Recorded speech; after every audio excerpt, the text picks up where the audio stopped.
El día de hoy salió a relucir el fallo de la Corte en la sentencia C-555 del 2013 y las fallas económicas que esta sentencia ha causado. Vamos con nuestra reportera de campo para que nos cuente un poco más.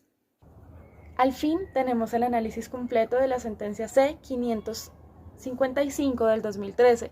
así que escuchen lo siguiente.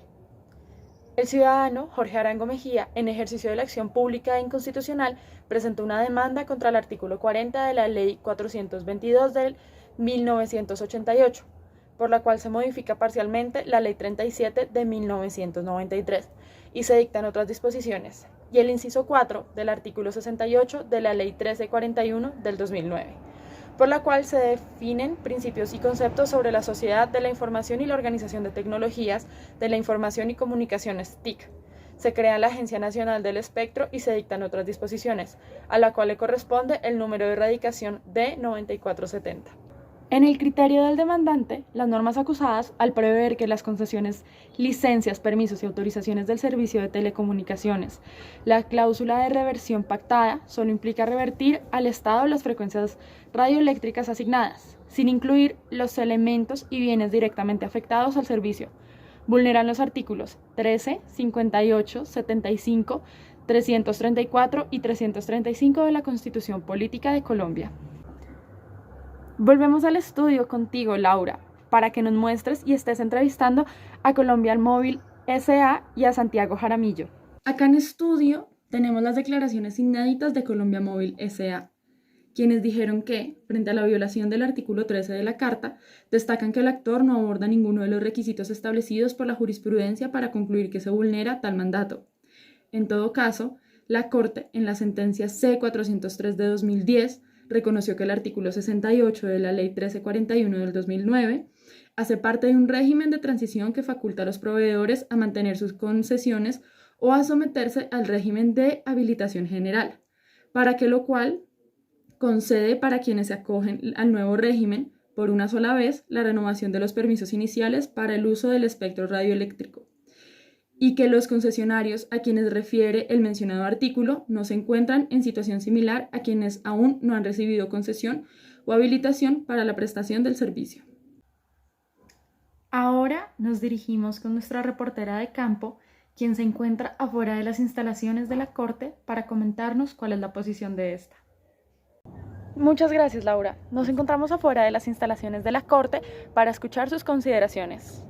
La Corte, frente a la proscripción de prácticas monopolísticas en el uso del espectro electromagnético, considera que en definitiva la jurisprudencia constitucional ha reiterado que, sin perjuicio de la libertad de configuración reconocida al legislador en la regulación del servicio de telecomunicaciones y en particular en la asignación de derechos de uso sobre el espectro electromagnético,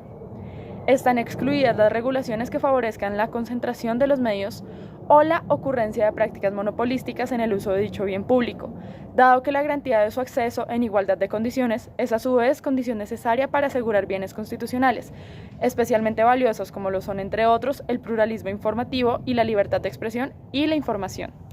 Por lo tanto, la Corte Constitucional declaró la exequibilidad del artículo 4 de la Ley 422 de 1998 y del inciso 4 del artículo 68 de la Ley 1341 de 2009, bajo el entendido de que las cláusulas de reversión en los contratos suscritos, obligación de devolver la infraestructura de telefonía móvil al Estado, eran vinculantes a pesar de que las normas posteriores habían modificado tal situación. Les agradecemos a nuestras dos reporteras por su gran trabajo en esta investigación sobre la sentencia. Ahora bien, vamos a hablar con un economista para que nos explique los efectos en la microeconomía y en la macroeconomía, y si son positivos o negativos. El día de hoy vamos a hablar de los efectos en la microeconomía que produjo esta sentencia y también de los efectos en la macroeconomía. Comenzaremos con los efectos en la microeconomía. Primero hablaremos sobre la reducción de los números de empresas. Lo contamos ya que las empresas del sector de telecomunicaciones que habían invertido antes en las torres, antenas y redes de telefonía se vieron afectadas por su proyección de ingresos. Por otro lado, puede existir una monopolización en el sector. Existe una privatización en el sector. O bueno, en los campos electromagnéticos que son del Estado hacia ciertas empresas. Y esto puede reducir el número de empresas que ingresen al campo. Como segundo lugar, en los efectos de la microeconomía encontramos el incremento desmesurado en los costos de transacción, ya que se había invertido tiempo, materia prima y millones de dólares en la instalación y mantenimiento de estas torres, antenas y redes de telefonía celular que fueron descartadas por la ley. Uno de los efectos macroeconómicos que encontramos es la reducción de la inversión. Este lo encontramos a partir de un análisis hecho por el Ministerio de las TIC, realizado en junio del 2014, sobre las telecomunicaciones móviles y nuevos procesos de adjudicación del espectro radioeléctrico 4G. Estableció que una de las irregularidades que existe es que se distorsiona el mercado de las telecomunicaciones sociales, en el sentido de que los proyectos enunciados como obligaciones de hacer en resoluciones posteriores a la sentencia de la que estamos hablando, pero realizados por las modificaciones que implementó esta sentencia, son adjudicados de forma directa a Claro y Movistar, generando una barrera de entrada a posibles oferentes o competidores y limitando la competencia abierta para el desarrollo de los planes y programas sociales en torno a las tecnologías de la información y las comunicaciones, que corresponden financiar a través del Fondo de Tecnologías por medio de procesos de selección objetiva. Por último, podemos concluir que esta es una sentencia con efectos retroactivos, es decir, que debe dar aplicación a la Ley 422 del 98, teniendo efectos hacia el pasado, afectando a las anteriores empresas de telecomunicaciones. Como consecuencia positiva, se podría ver ambiguamente